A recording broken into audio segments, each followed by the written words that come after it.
Fala, anônimos e anônimos espalhados pela superfície terrena. Meu nome é Leonardo Moreira. E eu sou Kleber Paiva. E tá começando o episódio 002 do podcast Aba Anônima. Hoje falando sobre transformação digital e o mercado de cybercrime. Então, moçada, finalmente voltamos dos Estados Unidos. Finalmente não, né? Eu passaria mais uma semana lá fácil, só que provavelmente a minha mulher ia se divorciar de mim. Hoje contamos novamente com a presença de Miguel Reis aqui com a gente. Uma palma de salva para Miguel Reis. Muito bom. Todos os outros convidados negaram o convite. Portanto, tivemos que trabalhar com o que a gente tinha. É o que tem hoje. Só tem tu, vai tu mesmo. Miguel, olhando lá a RSA Conference, aproveitando que a gente voltou de lá, enfim, voltamos às nossas vidas normais, não comemos mais hambúrgueres por uma semana. Cara, qual foi o ramp-up do RSA Conference pra você? O que você destacaria? Ramp-up. Qual o saldo? Qual é o saldo da RSA Conference pra você, Miguel? Que fica de mensagem já, né? O que você leva pra sua vida? Pô, pra minha vida, cara, é que realmente o dólar naquele preço pra pegar um Uber lá... eu nunca mais... Pensa no Uber, cara. Porra, mano. Toda vez que eu fazia a conversão mentalmente, dava uma tristeza ali, cara. Mas beleza, em relação ao evento em si, a pauta, tudo que foi discutido... eu acho que tem dois grandes pontos que realmente ficam de saldo, né? Um foi aquele acordo que aconteceu, o acordo de tecnologia, o Cyber-Tech Accord, que na verdade o Brad Smith da Microsoft foi o porta-voz para anunciar, mas é um conjunto de empresas, são 34, se eu não me engano, que fazem parte, e aí é uma porrada. Facebook, CA, Avast, Bitdefender, Cisco, Cloudflare, Juniper, Oracle, enfim, vocês podem dar uma olhadinha no cybertechaccord.org, a gente vai colocar na descrição do vídeo. O problema é que faltaram alguns gigantes, né? Tipo Amazon. Vídeo não, a gente vai colocar na descrição do podcast que a gente não tá fazendo um vídeo. Bem lembrado, mas o problema é que faltaram alguns gigantes da tecnologia, né? Amazon, Google, Apple, são todas empresas que de alguma maneira têm um impacto gigantesco na indústria, então de alguma maneira eles precisam fazer parte também. Mas assim, acho que só de ter a Dell, o Facebook e a Microsoft já traz um belo peso pro acordo. Em relação a isso, ainda falando sobre o acordo, o meu medo é que seja só uma jogada de marketing. Porque eu fiquei muito feliz quando eu ouvi o acordo, quando foi anunciado o acordo, mas o meu medo é que só seja uma jogada de marketing pro governo americano mostrando o seguinte, olha, tô sendo diligente, tá? Fiz um acordo aqui, juntei uma pá de gente pra fazer um acordo, isso não sirva pra muita coisa. Torço pra que não seja isso. De marketing acho que é um termo muito forte, mas sem dúvida é uma tentativa de demonstrar uma capacidade da indústria de se autorregular. Porque com esse escândalo que teve recente da Cambridge Analytica, que falamos no episódio passado, a fragilidade dessas grandes corporações de tecnologia ficou bem exposta no Senado americano. Existe uma inclinação bem forte do Congresso americano de regular o setor e isso provavelmente mudará muito a dinâmica dessas empresas, podendo mudar até modelos de negócio. Ou seja, eles preferem sinalizar com uma capacidade de autorregulação do que esperar vir alguém e possivelmente criar neles. Os efeitos da GDPR já estão sendo sentidos, mas ainda não se tem real concepção de todos os seus desdobramentos. Então eles preferem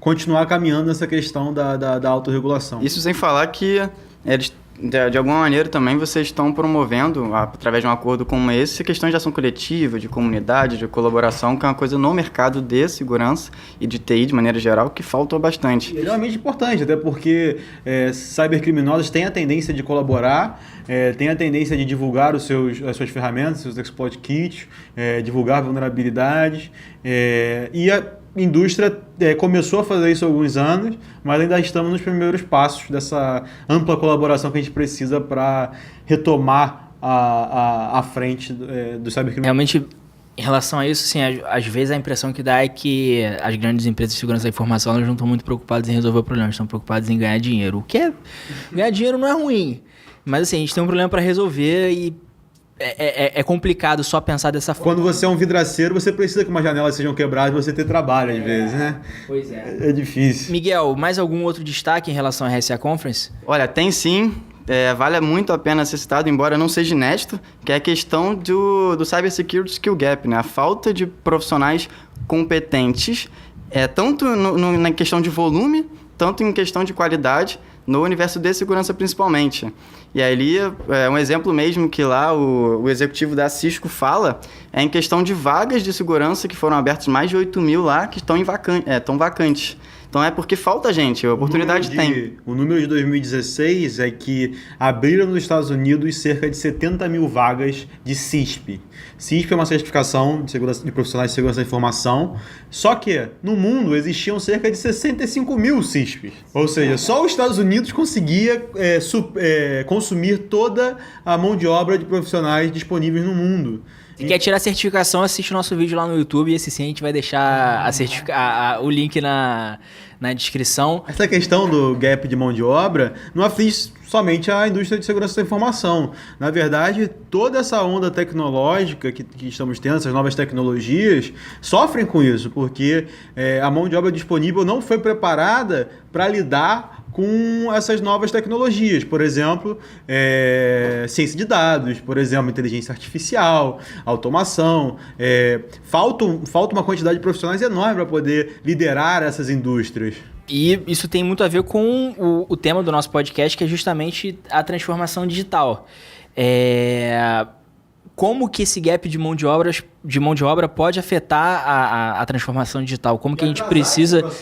E como que a gente precisa de mais profissionais nisso e como que a gente resolve esse problema. Mas vamos falar de transformação digital.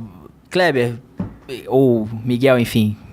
O que é transformação digital? Fala pra massa funkeira aí. Beleza, vamos nessa.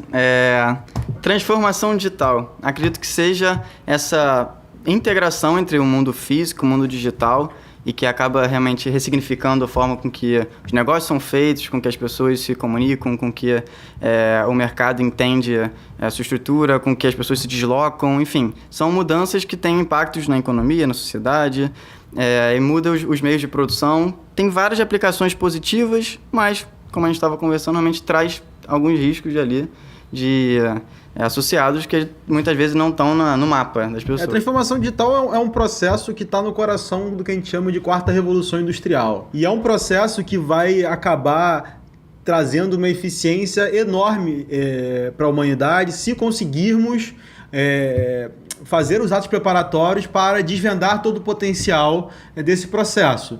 E a gente está falando de um nível de produtividade, um nível de riqueza na sociedade sem precedente. O Fórum Econômico Mundial tem um material bastante denso sobre isso, a iniciativa de transformação digital, que estima que esse processo criará cerca de 100 trilhões de dólares de riqueza no mundo.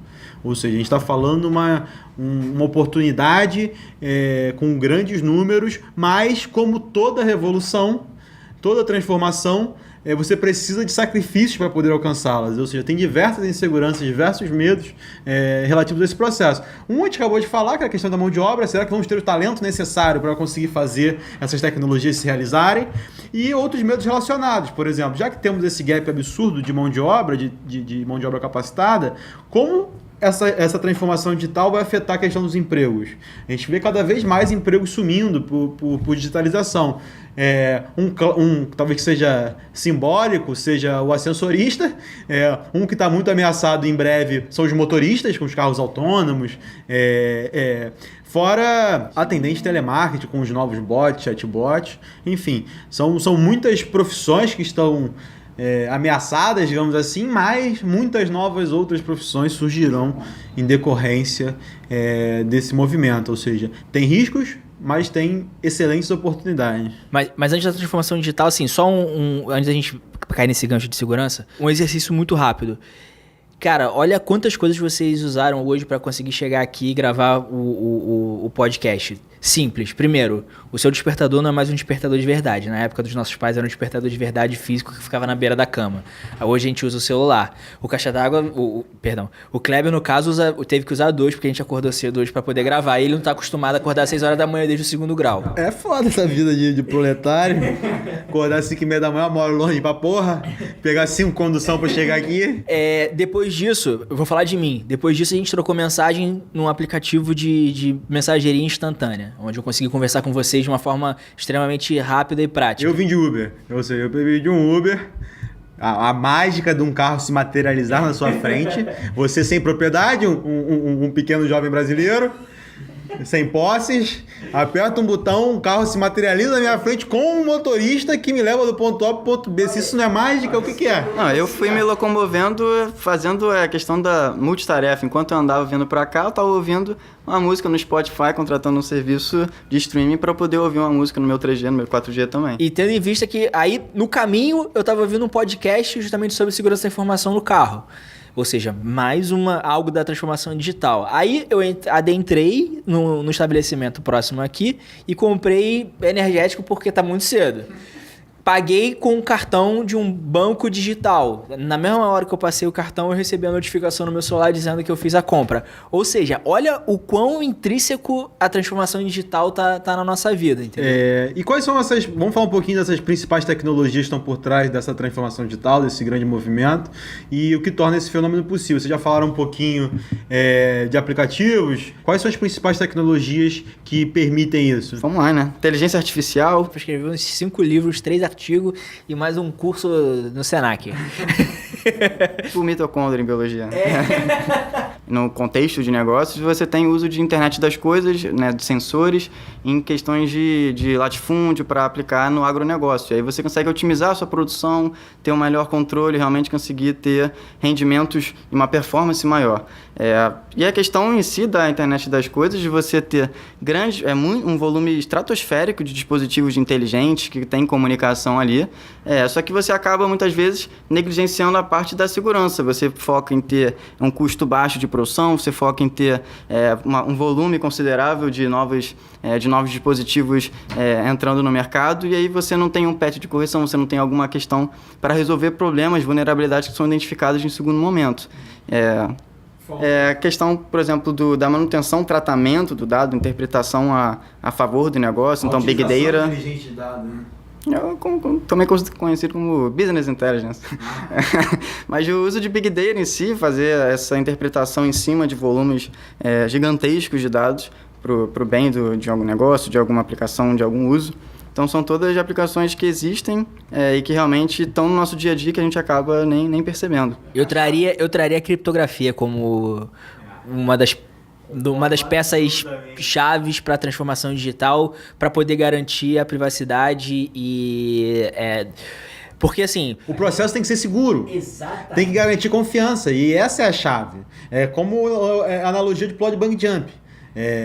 O equipamento de segurança não torna a bang jump mais seguro, mas é o que permite que a atividade exista. Sem equipamento de segurança, você nem consegue plot bang jump. A gente está falando que pessoas online no planeta em 2015 estavam na casa de 2 bilhões. A previsão para 2020 é que sejam 4 bilhões de pessoas. Ou seja, instantaneamente você pode ter acesso a 4 bilhões de pessoas, esteja onde você estiver, fazendo o que você quiser fazer. 50% da população mundial, cara. E pensa nessas pessoas que agora vão ter uma base de conhecimento mundial na palma das suas mãos, e como elas vão conseguir melhorar a vida delas com acesso a essa tecnologia. Porque quem está entrando nessa segunda onda, terceira onda da internet, são pessoas de regiões mais pobres. A gente está falando de conectar a África, está falando de conectar regiões da América Latina, conectar regiões da Ásia. São lugares que vão se beneficiar enormemente, por exemplo, de dados simples disponíveis no Wikipedia, de como tratar doenças, de como fazer um melhor plantio, coisas que melhorarão significativamente as suas vidas. Um exemplo bacana disso, eu cheguei a ver no documentário que tem na Netflix, até fica a dica, Eis os Delírios do Mundo Conectado. Muito legal. E aí, nele, ele pega um professor que, na verdade, é um grande protagonista do universo, né, de carros autônomos, é um professor especializado na parte de robótica de Stanford. E ele está ministrando, né, uma disciplina de ciência da computação em Stanford, que tem 200 alunos presenciais, né? E ele abre, num primeiro contato, uma turma online dentro do universo Stanford para abranger uma amostra muito maior. Então, se cadastram 160 mil alunos nessa plataforma para fazer a disciplina. E aí ele falou, olha, até aquele momento eu não tinha a noção de escalabilidade que uma plataforma dessa tinha, porque eu apliquei aquela prova, o exame final, para os 200 alunos de Stanford, que é uma grande faculdade, extremamente renomada essa universidade, e o primeiro lugar da turma presencial foi o 512º, né, o número 512. aliás, 412, peço perdão, dentro da amostra total. Então tiveram 411 pessoas à frente do primeiro lugar de Stanford, que estavam divididas pelo mundo. Quantas mentes brilhantes não estão por aí, mas simplesmente não foram abençoadas no seu local de nascimento e simplesmente não têm acesso a determinado conhecimento que antes estava isolado, estava cristalizado numa região específica do mundo que hoje todo mundo tem acesso. Hoje qualquer um pode fazer um curso, que talvez seja o curso mais concorrido do mundo, que seja o CS50 de Introdução à Ciência da Computação de Harvard. E assim, como que isso também pode resolver o problema que a gente falou lá de skill gap? Porque você democratiza o acesso à educação, você provavelmente vai achar alguns gênios aí nesse caminho, e você consegue resolver aquele problema que está lá em cima. Ou seja, é um processo que meio se autoalimenta. Mas antes de resolver isso, eu tenho um problema de acesso. Eu preciso tornar essas tecnologias, e as tecnologias que são os pilares da transformação digital, mais ubíquas, mais distribuídas. Por exemplo, quais são essas tecnologias? Acesso a smartphone, acesso a computadores. O Brasil, recentemente, passou o número de smartphones por habitante, ou seja, já temos mais de 210 milhões de smartphones no Brasil.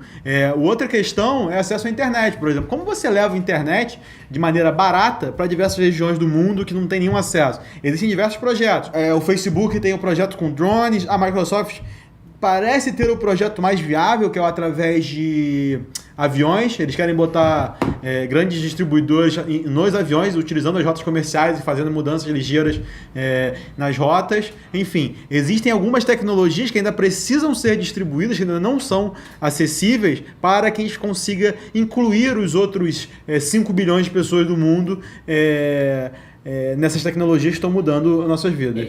Eu acho que assim, a iniciativa dessas empresas em democratizar, vamos colocar assim, o acesso à internet, eu acho que é idônea, mas eu acho que também tem um interesse... Sim.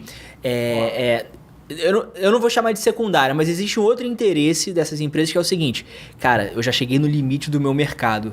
Ou eu crio mais mercado, ou eu crio mais oferta. Pensar na mineração de asteroides, sacou? Acabando os recursos finitos da Terra, eu preciso achar recursos em outros lugares. Obviamente a gente não está falando de outros lugares, a gente está falando do planeta Terra, mas eles começam a pensar: eu preciso acessar esse mercado, mas eu preciso... Como eu incluo eles? Eu preciso da internet e dispositivos baratos para eles. Mas desde que a primeira página que eles acessem seja do Facebook ou do Google. Exato. E desde que eu saiba o que ele está acessando, quando que ele está acessando, da onde que ele está acessando. Vamos tirar no Brasil. Quantas operadoras oferecem redes sociais de graça? Muitas. Acho que todas, talvez. Por quê? Benevolência? Não, em pacotes extremamente acessíveis. R$15 para 20 gigas de uso de... Mas, na verdade, eu não vejo isso como algo pejorativo. É óbvio que eles precisam ter uma viabilidade econômica. E se eles forem conectarem 5 bilhões de pessoas e o ônus vai ser que a primeira página seja do Google ou do Facebook, eu não vejo grande problema. Mas para nós usufruirmos do potencial da transformação digital, obviamente nós precisamos conversar sim sobre privacidade e segurança da informação. É uma coisa importantíssima para que isso aconteça, senão a gente acaba ficando refém, a gente só muda o nosso senhor e começa a ficar refém dessas empresas. Uma outra coisa também para refletir é o seguinte: imagina 10 anos atrás quantos dispositivos conectados existiam na sua casa. Pensa agora, hoje em dia, quantos dispositivos conectados existem? É só você pensar que qualquer brasileiro que possui um smartphone hoje tem tecnologias melhores do que acessíveis ao presidente dos Estados Unidos há 20 anos atrás. Você está falando do homem mais poderoso do mundo há 20 anos atrás. Ele tinha uma tecnologia inferior ao que você tem hoje. Ou seja, você conseguiu fechar um gap de riqueza, um gap tecnológico absurdo em 20 anos. A pesquisa da Febraban que saiu há menos de um mês apontava que todas as transações que aconteceram de bancos em si, 1/3 de todas elas foram feitas pelo mobile banking. Então, assim, 1/3 de todas as transações no Brasil foram feitas através de um celular, através de um smartphone. Isso há 5 anos, há 10 anos atrás, você não ia na sua agência para resolver seus problemas em relação a finanças. Não era uma opção viável, não era factível imaginar isso. Eu só acesso basicamente a internet, o meu internet banking através do meu celular, até porque eu não tenho coragem de instalar o Java na minha máquina para poder rodar aquele maldito agente do banco. Então eu só uso o meu celular basicamente para manobrar o meu dinheiro. Mas é interessante o seguinte: como eu já falei, eu sou velho e eu sou da época do app. Vocês não lembram disso. Quando eu tô falando do app, é um protocolo de acesso à internet de celular, cara, de, sei lá, 20 anos atrás, talvez. 20 anos é exagero, mas assim, uns bons 15 anos. E assim, era ridiculamente lento para você usar, mas já existiam bancos. Eu me lembro que na época eu era cliente do Banco Real e você já conseguia pegar seu saldo, não conseguia pagar a conta, mas você conseguia olhar seu saldo, seu extrato através do celular, que não era um smartphone definitivamente. Então, assim, é um processo, mas eu tenho convicção de que esse processo acelerou consideravelmente aí nos últimos 5, talvez 10 anos. E aí a pergunta que fica é, como é que a gente vai estar daqui a, sei lá, mais de 10 anos? A nova onda de tecnologias vão vir. A bancária, para nós, estamos aqui num grande centro urbano, parece natural. Mas o acesso a serviços bancários, em boa parte do mundo, ainda não existe. Eu vi uma pesquisa estudando sobre blockchain, que o Kleber adora. Eu vi uma pesquisa sobre o acesso bancário, sobre como o blockchain pode facilitar o acesso a bancos para pessoas que não utilizam bancos. E assim, é mais um caso de tecnologia disruptiva que pode democratizar o acesso a alguma coisa. Por exemplo, crédito. Imagina o quanto que você conseguiria fazer o mundo, a economia crescer. Guardar dinheiro, guardar riqueza, estocar riqueza. Muitas pessoas no mundo hoje não têm nenhuma disponibilidade de crédito, não tem nenhum meio seguro de fazer transações. E essa tecnologia que hoje é basilar na sociedade, digamos assim, desenvolvida, com aspas no termo, muitas pessoas ainda não têm acesso. É tão cruel restringir o acesso tecnológico que é uma forma sofisticada de dominação de alguma maneira. Porque se você for pensar, imagina qual era o impacto antes, quando você não tinha a tecnologia da leitura e da escrita amplamente distribuída. A forma de dominação que isso era. Hoje em dia é a mesma coisa. Hoje em dia você não ter acesso a essas informações, você sai extremamente atrás. Não tem como você falar de um mínimo de igualdade de competição se você não falar sobre a democratização dessas tecnologias. Mas dado o mundo hoje, quais são as próximas ondas que vocês apostam desenvolvimento tecnológico? Qual é a próxima indústria a sofrer grandes impactos frente à transformação digital? O campo é um que tem sido muito apostado, né? O campo, eu diria que também que o escritório de advocacia, você ter o uso de inteligência artificial para ajudar nos processos de toda tomada de decisão com muito mais de agilidade e precisão. Tem as legal techs, eu não sabia, eu descobri isso tem, 2 meses atrás. Além das fintechs, tem as legal techs, que são empresas que usam a tecnologia para poder ajudar os advogados e a lei de uma forma geral. O IBM Watson, um dos casos de uso é junto com escritórios de advocacia, para reduzir, digamos assim, o tempo relacionado à pesquisa, a busca de jurisprudências e correlacionar informações que podem ser úteis, até fazer inferências sobre determinado caso frente ao que você tem de jurisprudência e legislação. Assim, eu não sou do ramo, é difícil falar, mas talvez a utilização dessas tecnologias resolva o problema lá do pica-pau. Como é que funciona? Pelo menos 50 pica-pau na sala, fazendo trabalho bruto. E aí chega um advogado que é bom pra caramba, dá uma olhada aqui assim, ó, troca de verde pra vermelho. Eu não tô diminuindo o trabalho de ninguém, mas assim, é só uma analogia. Você pega mão de obra mais barata pra poder fazer aquele trabalho mais braçal, entrega pra alguém que tem uma puta experiência, tem um puta background naquele assunto específico, ele ajeita da forma que precisa ser e aí entrega pro cliente. Isso funciona não só no mercado de legal. Esse aspecto do legal é um problema grande para o Brasil, porque o Brasil possui mais escolas de direito do que todos os outros países do mundo somados. É um grande problema. A gente está falando de mais de 1 milhão de profissionais vinculados à OAB. A gente está falando de uma massa de profissionais gigante. E, assim, outra questão brasileira é que a gente tem algumas coisas que só existem aqui. Imagina como que você faz para retreinar um modelo matemático, um algoritmo matemático de acordo com as mudanças na lei que acontecem, na subjetividade da lei. Um exemplo bobo que eu me lembro foi uma vez fazendo um projeto de prevenção à fraude, eu tive que explicar para um gringo o que era um Renavan. Aí ele falou assim, mas espera aí, você tem o número do chassi, você tem o número da placa e você ainda tem um terceiro número. Eu falei, E aí esse cara acessa o banco sem ser cliente? Eu falei, Aí ele olhava pra mim assim, eu não entendi.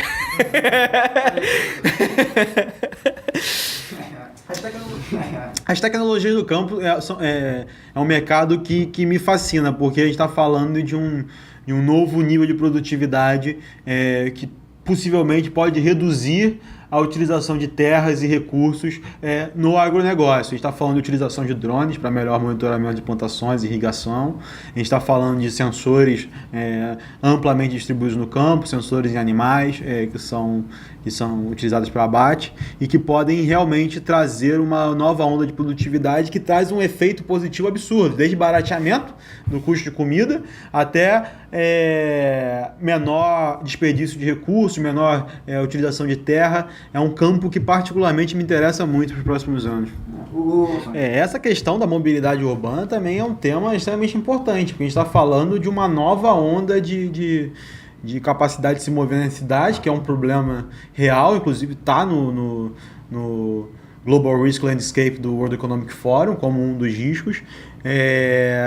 E que, na verdade, só de ter a economia de recursos, de carros na rua, de transportes viários que causam bastante poluição, como ônibus e tudo mais, e é um preço acessível, porque a gente está falando mais... Sai o conceito da propriedade do carro e você passa a ter o conceito de uso. A gente está falando de uma economia sistêmica. Todo o sistema melhora, porque você consome menos combustível, você se move mais rápido, você tem menos descarte de produção desses materiais, desses carros, por exemplo, e você acaba melhorando a sociedade como um todo. E o Uber lançou recentemente, não sei se vocês viram, de parceria com a NASA, a Embraer também fez parte desse experimento que ainda é um protótipo que vai ser lançado, projeção acho que é 2020, de transporte como se fosse um drone gigante dentro das cidades. Eu esqueci o nome que se dá. Eles inventaram um nome... Já sei, drone gigante dentro da cidade. Que é basicamente um drone gigante que levanta voo como se fosse um helicóptero. Igual o drone faz. E que, o bagulho vai ser um bagulho. Eu acho que outra coisa também interessante de se falar é como que isso muda a nossa casa. Assim, por exemplo, hoje eu chego em casa, eu mal assisto TV a cabo. Eu assisto muito mais Netflix e YouTube. Você pega aquela televisão ali, que a princípio é uma televisão normal, pluga um Chromecast e já transforma ela numa Smart TV, já consegue botar o seu vídeo no YouTube, ver o Netflix, botar o Spotify, passar o Google Fotos, enfim. Aí você tem uma Philips Hue, você tem o seu Google Home, aí você tem o seu ar-condicionado com Wi-Fi, enfim, você vai conectando todos os dispositivos da sua casa, você tem aquele olho mágico eletrônico, você tem aquela tranca eletrônica também, enfim, você não está salvo em nenhum lugar, mas você tem que sempre pensar, né? Quais são os riscos de estar hiperconectado, né? Essa é uma questão interessante, assim, a gente está falando, segundo as previsões, de que vão existir 50 bilhões de dispositivos conectados até 2020. Não, e essa é uma previsão conservadora, porque é da Microsoft. A da Intel é que esse número chega em 200 bilhões.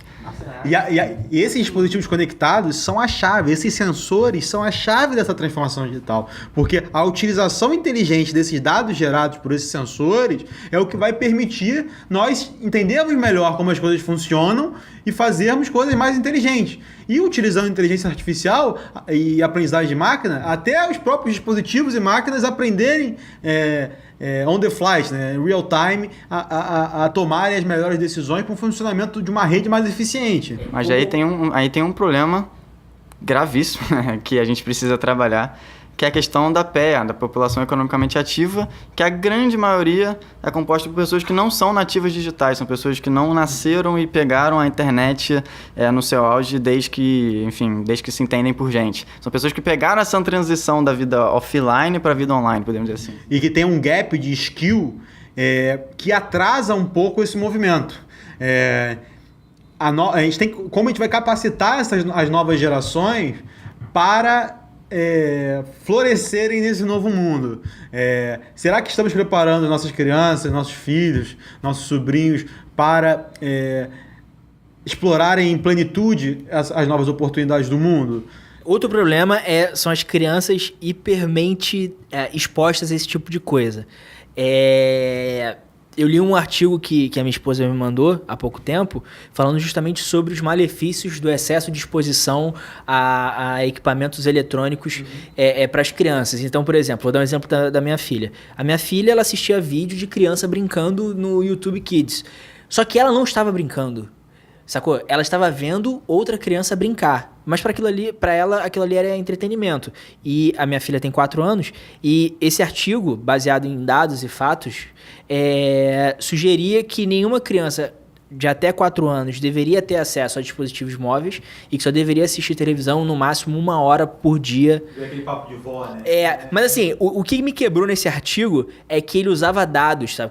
Não era aquela coisa meio... Entendo, mas eu fico muito curioso porque, parafraseando o Kevin Kelly, tecnologia é como se fosse a carapaça da nossa espécie, sacou? Tem uma frase que é atribuída a McLuhan, que é We shape our tools and our tools shape us.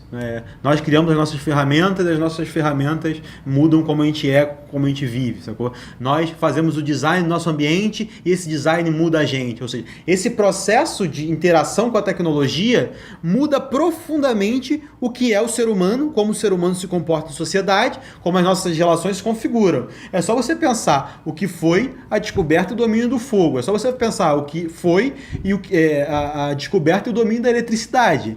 Mas nota, esse artigo ele não diz para não apresentar para a criança. Ele diz o seguinte, a superexposição. Porque se o seu filho passar o dia inteiro vendo uma criança brincar no YouTube Kids e ela não brincar, ela não vai estar interagindo com outras ferramentas que ela precisa para o desenvolvimento dela. Obviamente a gente está falando de um caso de extremo, de uma criança que não vai brincar, não é isso? Não estamos falando apologia aí. Mas eu estou falando o quanto essas tecnologias vão sim impactar as nossas vidas. Talvez...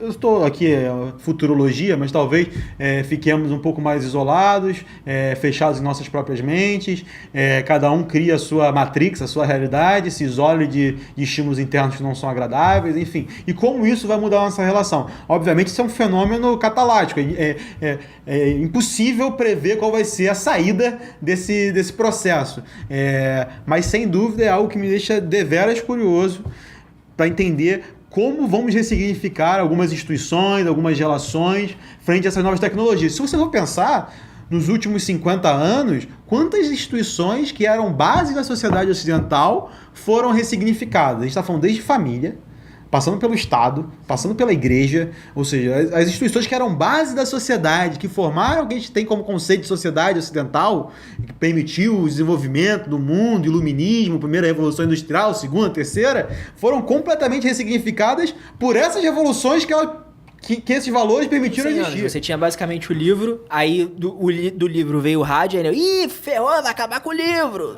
Aí não acabou, continua o livro lá e o rádio. Aí veio a televisão, rádio e livro vai acabar. Não acabou, aí agora veio a internet. Em estudos de mídia, isso é um grande aprendizado. Que, na verdade, mídias, elas não concorrem, elas se complementam. Você não... porque veio o rádio, você parou de ler. Porque veio a TV, você parou de ouvir rádio. Não é assim que as coisas funcionam. Na verdade, a grande graça está... Qual é a melhor ocasião de consumo para utilizar determinada mídia? É uma visão de multimídia, você ter diferentes formatos de dar realmente essa oportunidade de escolha de consumo pro usuário, pro cara do outro lado. Se ele vai uma leitura dinâmica de uma imagem, uma coisa de uma leitura mais rápida, uma leitura mais densa de um material bruto, o consumo do formato de vídeo com audiovisual, né? Ou somente um podcast, enfim, como a gente está gravando aqui. É uma questão de você ter diferentes formatos que se aplicam para diferentes públicos. Eles acabam consumindo como for mais conveniente para cada um. Enfim, é um tema maravilhoso, As oportunidades que virão disso são thrilling, né? Qual é a palavra? Me deixam entusiasmado. Não, as maiores empresas do mundo já estão de olho nesse movimento. A gente está falando de UI, Microsoft, Deloitte, enfim, Frost & Sullivan. Todo mundo já está ligado nesse movimento, tentando criar as capacidades que precisamos para essa nova época. Mas temos alguns elefantes na sala. Alguns elefantes bem peludos no meio da sala que a gente tenta não ser pisado tenta dar uma volta nele. 2. Um, a gente tem a questão do skill gap, que a gente já falou. O outro, se estamos preparando as novas gerações para lidar com esse mundo. A escola está fazendo seu papel, a educação mais ampla da sociedade, dos seus pais estão fazendo seu papel. E a terceira, que é a mais latente, talvez imediata, quais são os impactos, os novos riscos dessa sociedade hiperconectada? Lembra que assim, ao alcance do seu bolso, tem uma câmera e um microfone o tempo inteiro, o dia inteiro, 24 horas por dia.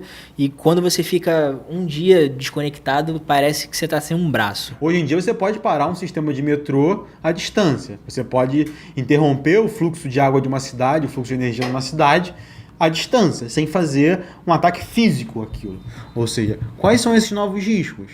O World Economic Forum já coloca como no seu landscape de riscos globais, cyberataque, roubo de dados e comprometimento de infraestrutura crítica. Ou seja, 3 coisas extremamente catalisadas por esse processo de transformação digital de dispositivos conectados. Sendo que cyberataques, no mapa da World Economic Forum, está com uma probabilidade maior do que ataques terroristas, crise de alimentos e migração, que são problemas que passamos recentemente. E mais provável também que ataques de destruição em massa, enfim. E está com um dano altíssimo. A gente está falando com o dano previsto pelo World Economic Forum de cyberataques maior do que imigração, tráfico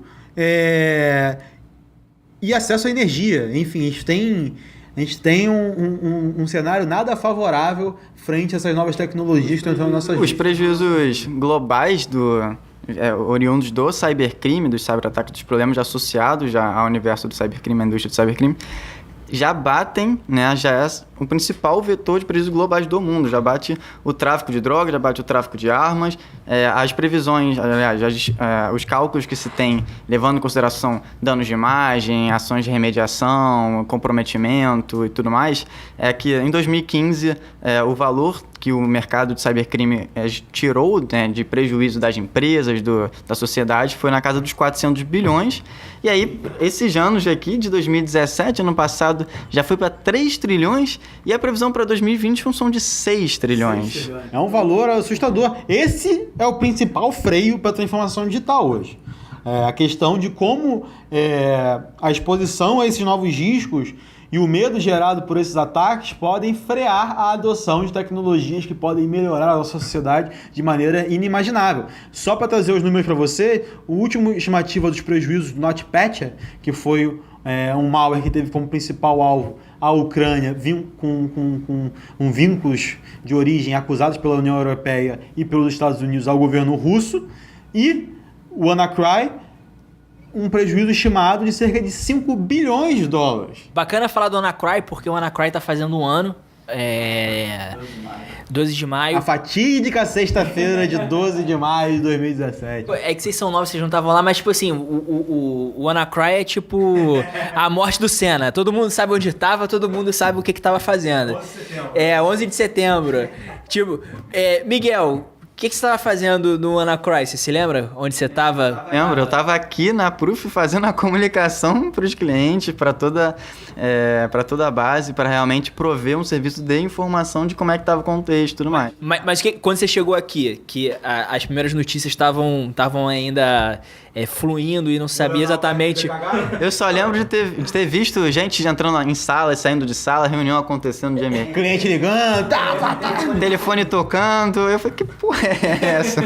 O medo que se propagou no Brasil foi maior do que o impacto. Porque o ataque começou, digamos, na madrugada de sexta-feira na Europa, ou seja, os mercados asiáticos já haviam fechado e o mercado brasileiro, o mercado ocidental estava abrindo. Ou seja, tinha gente a postos para trabalhar aqui. Lá não, já tinha fechado.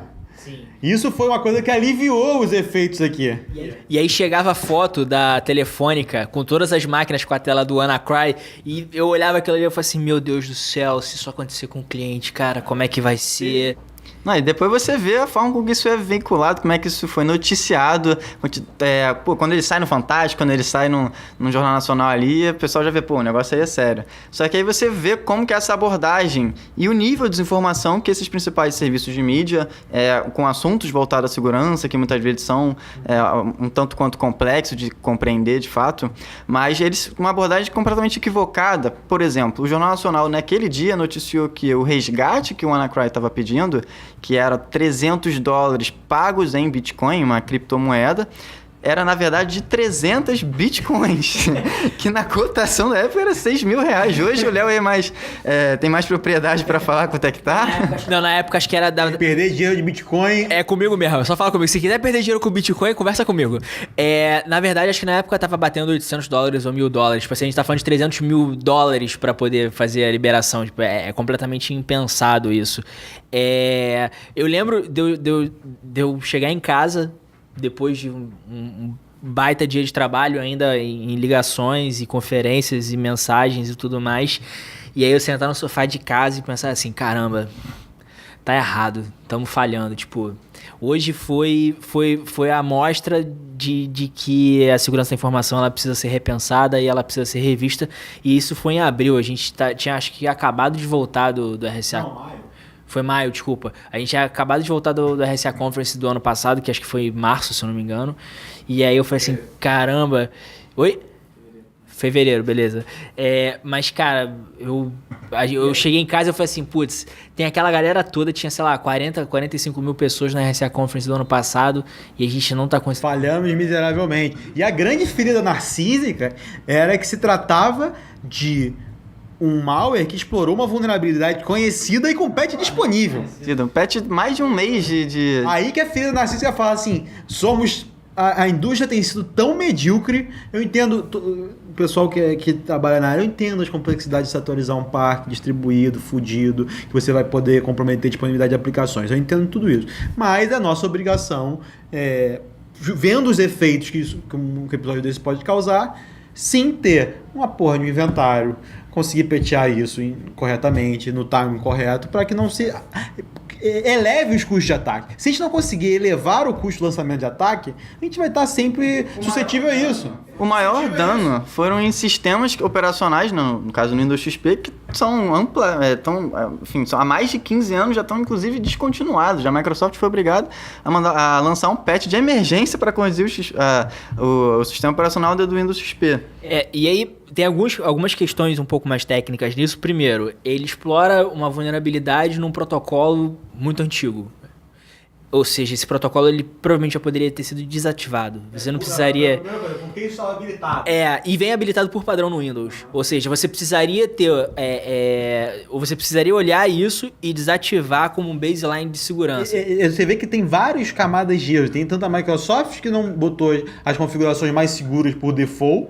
E tem todo o time de segurança que não patchou, não monitorou aquilo, sabendo que já tinha uma atualização disponível. E assim, dando crédito aos atacantes que provavelmente são norte-coreanos, segundo foi difundido aí na mídia, esse foi um dos primeiros ransomwares com características de worm que tem notícia. Só para explicar, o ransomware é um malware, ou seja, é um software malicioso que criptografa seus dados e cobra um resgate para descriptografar. Um worm é um malware, ou seja, é um software malicioso que se espalha automaticamente na rede sem necessariamente precisar da interação com o usuário. Então, o atacante juntou esses dois mundos e, tipo assim, ele juntou... Quem é mais antigo aí é o exemplo do Conficker. Talvez seja o worm mais famoso de todos os tempos. Então, assim, ele se espalha normalmente explorando vulnerabilidades já existentes nos sistemas vizinhos, vamos chamar assim, e ele vai se espalhando de forma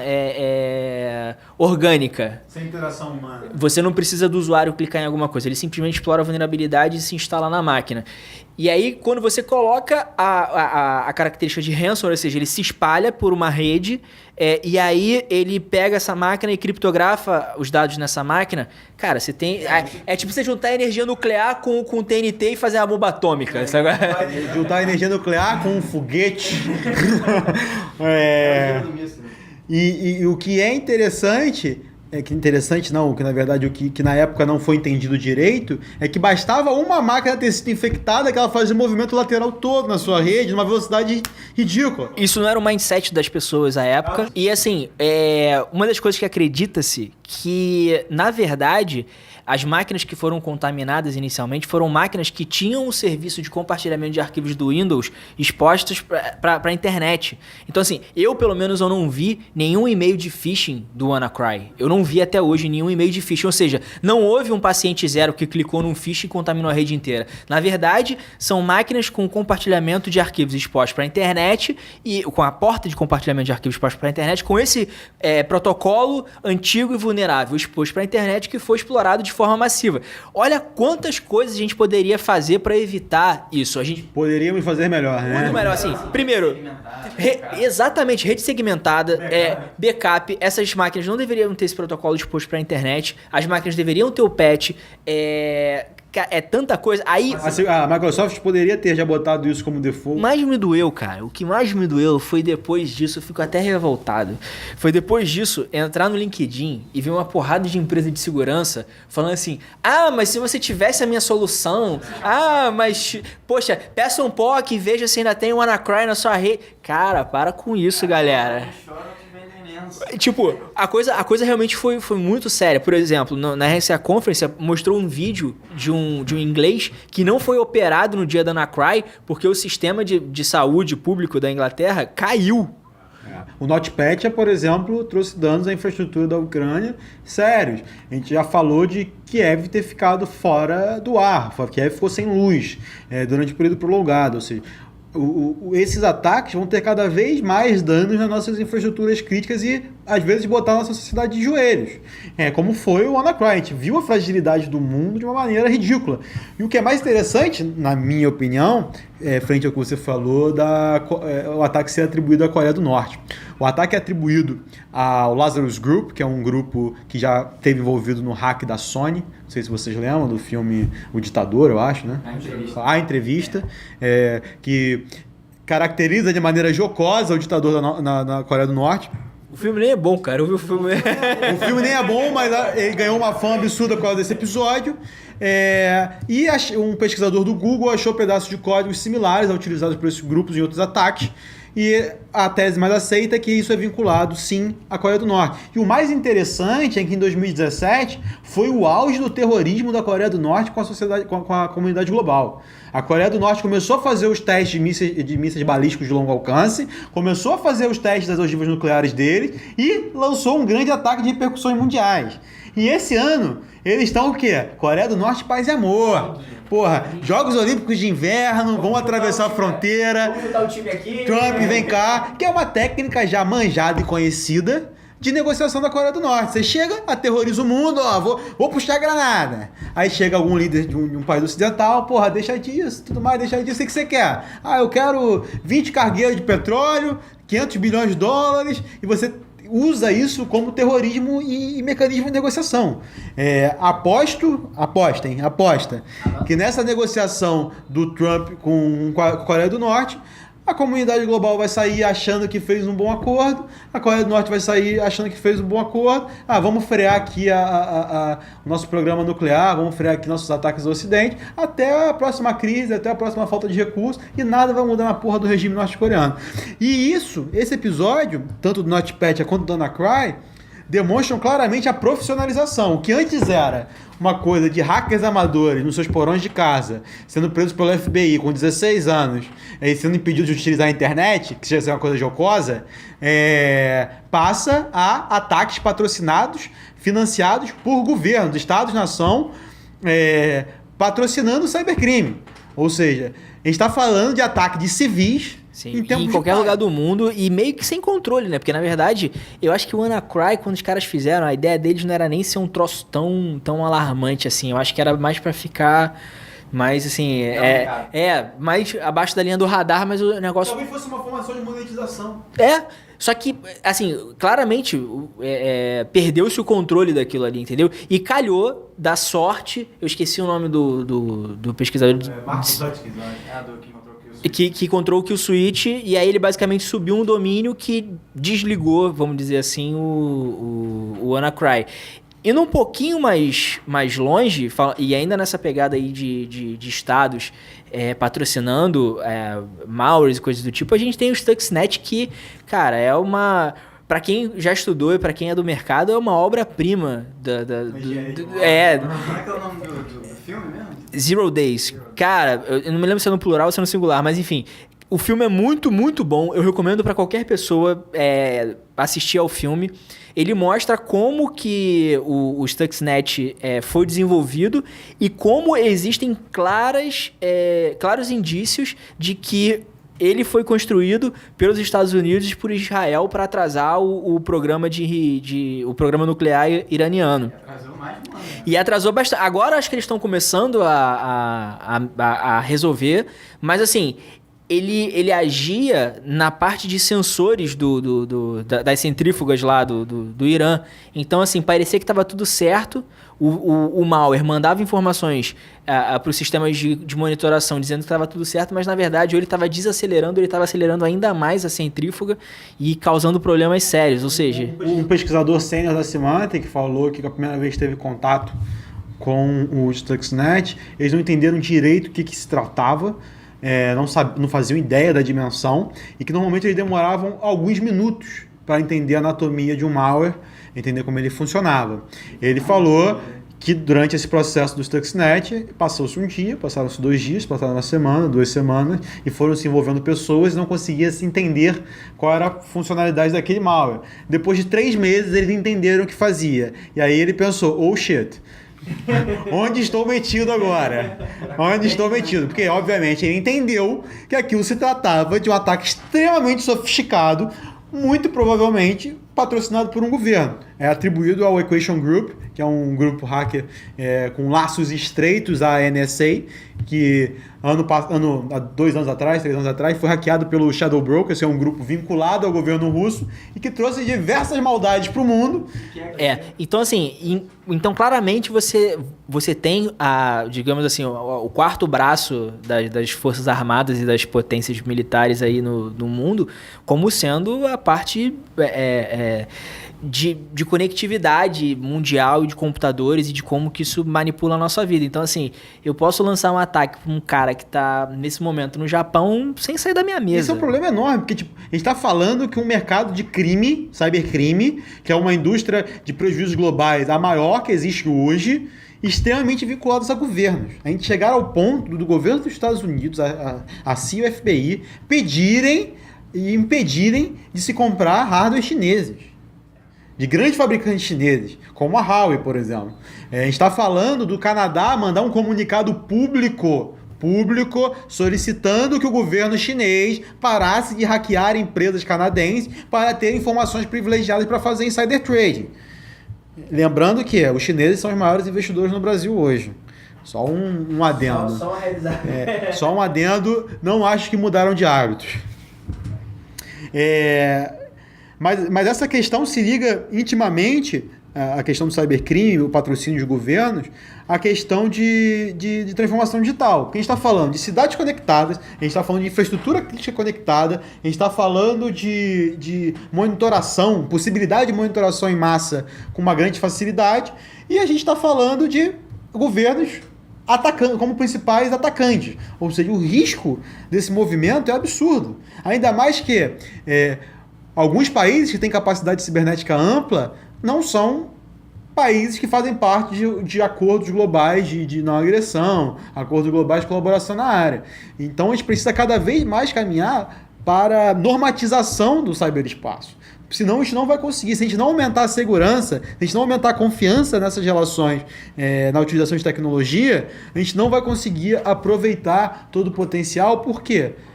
Vira uma questão de soberania nacional, vira uma questão de segurança nacional. Você está falando que um país pode tirar o outro do ar, desconectar da internet, desconectar de serviços básicos como água e eletricidade. Ou seja...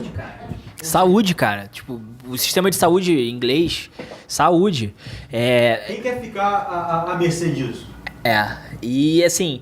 No ano passado também, voltando a falar da RSA Conference, foi dito sobre um possível acordo de Genebra para o mundo virtual, para que os países não investissem dinheiro em segurança ofensiva, ou seja, em ataques, e só investissem dinheiro e se proteger.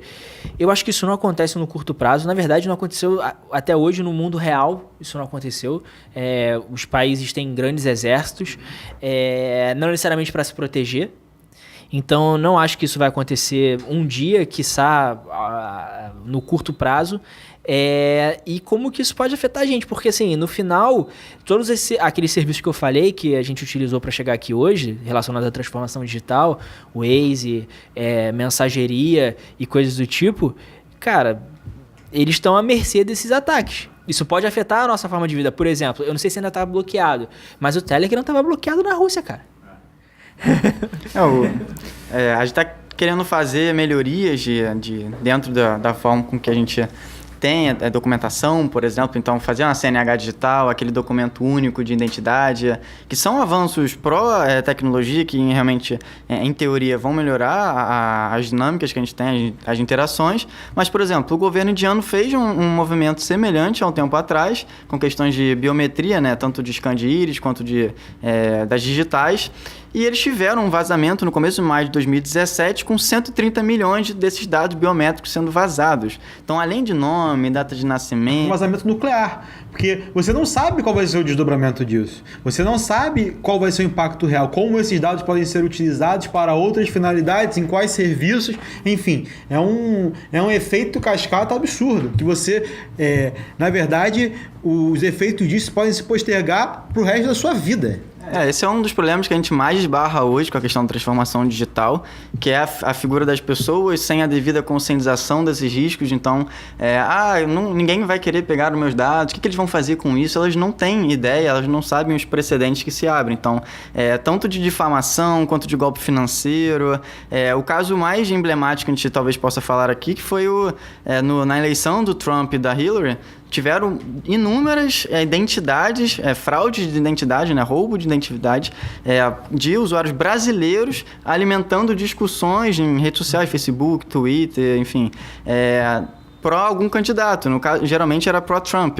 Mas então usando esses perfis falsos com as imagens reais de brasileiros dentro da rede social lá nos Estados Unidos para alimentar esse tipo de discussão para eventualmente mudar, inclusive, o rumo de alguma eleição. Então, é um buraco bem embaixo.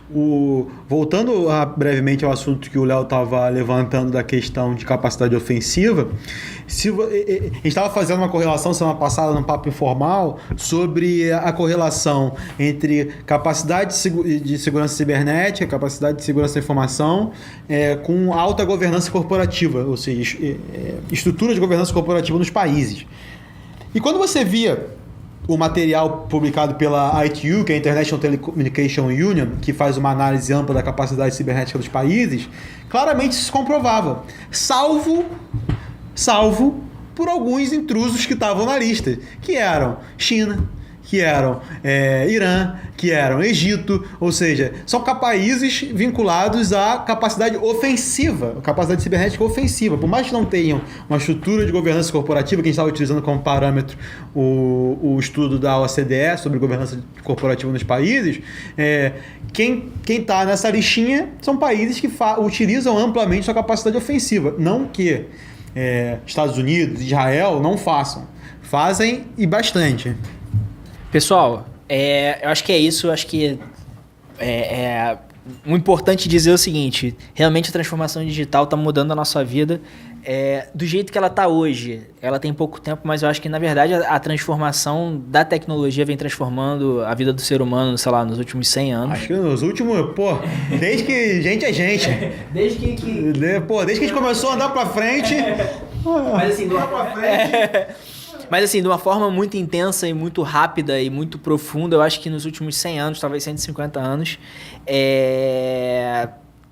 eu fico feliz de estar vivendo nessa época, porque a gente aprende cada vez mais. Eu acho que essa questão que o Miguel levantou da consciência sobre esses novos riscos é um ponto central para a gente conseguir realizar o potencial da transformação digital. Se não tivermos consciência desses novos riscos emergentes na utilização das tecnologias, nós não saberemos aproveitar todo o potencial desse movimento. A mesma coisa com outras instituições, com outras tecnologias que afetaram a nossa vida. Por exemplo, quando a gente começou a ter consciência dos riscos e problemas das democracias, os riscos de Estados-nações extremamente organizados, os riscos do método científico levado ao extremo, por exemplo, para falar de eugenia, para falar de hierarquia entre raças, dentro da própria humanidade, enfim. Toda tecnologia nova, toda ideia nova tem o seu ônus e o seu bônus. Estamos pouco conscientes dos reais ônus das tecnologias que fazem parte do nosso dia a dia e das tecnologias que estão vindo.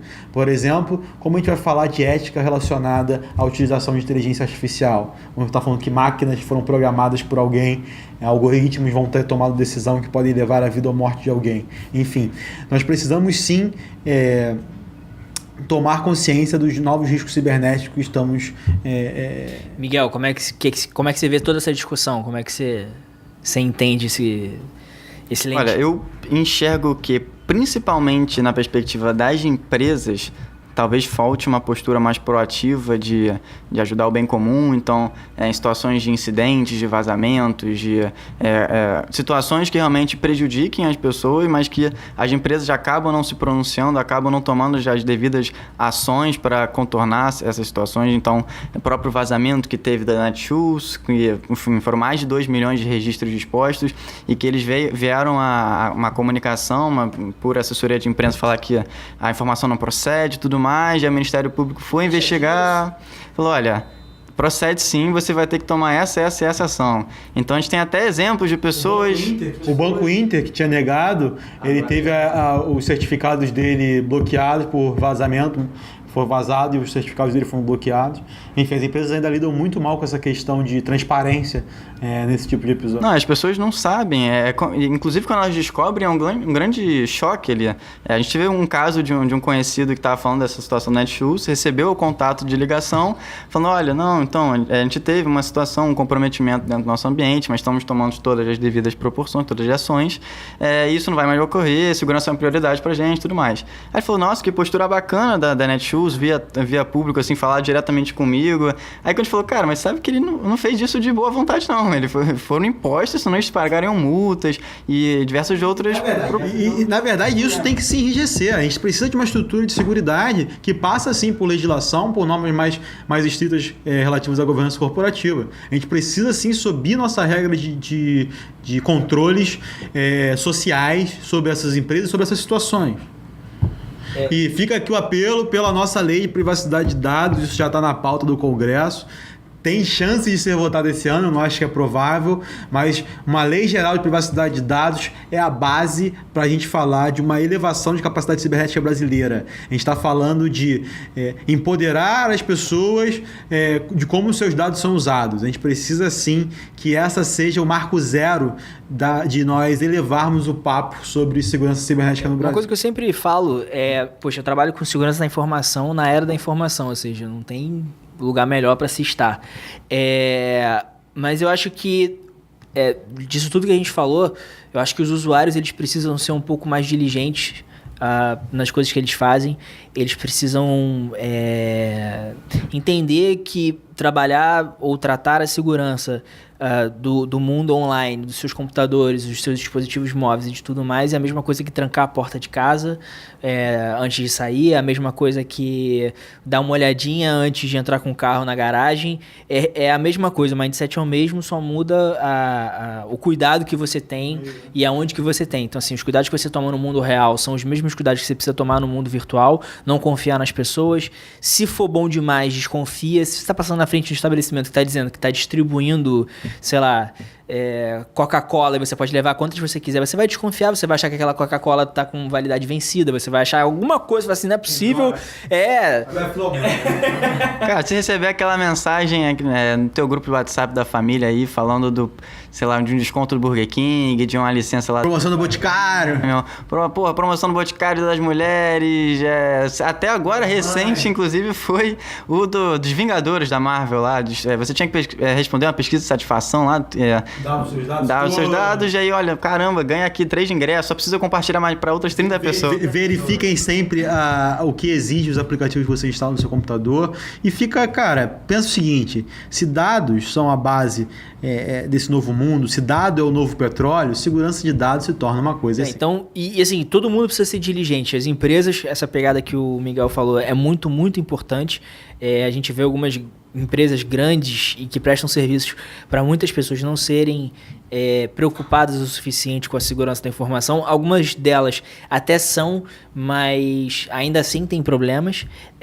Mas como a gente está falando de transformação digital e falamos muito de como isso afeta a vida do cidadão, o cidadão olhar com um pouco mais de carinho para a sua segurança. Vou falar do que eu fiz há, sei lá, umas 2 ou 3 semanas... Não, do que eu fiz há umas 2 semanas ou 3 semanas atrás. Eu peguei todos ou a maioria dos sites que eu tinha cadastro e troquei a senha. Pô, foi chato. Mas, cara, tem que fazer. E eu botei uma senha forte, enfim... fui diligente nesse aspecto. Aquela senha, né? Aquela, exatamente, ABC123. E assim, as configurações de privacidade também das redes sociais é um negócio extremamente importante. Vou dar isso em outros episódios. Não, certamente, mas eu tô dizendo o seguinte, usuários, no final, isso tudo existe para tentar roubar ou extrair alguma coisa de vocês. Então, segurança é um esforço difuso. Vamos terminar com a frase do Bruce Schneier, talvez seja um dos maiores pesquisadores de segurança. Se tudo é um computador, segurança da computação acaba virando segurança de tudo. Os tempos difíceis, riscos novos, mas a gente tem um maravilhoso mundo novo para explorar. Só ficarmos mais diligentes e entendermos melhor os riscos que essas novas tecnologias infligem às nossas vidas. Então é isso, moçada. Estamos encerrando o episódio 002 do podcast Aba Anônima. Obrigado, Kleber. Obrigado, Miguelito. Obrigado, Chagas, por editar esse podcast. E vamos acabar agora com Bob Dylan. The times are changing.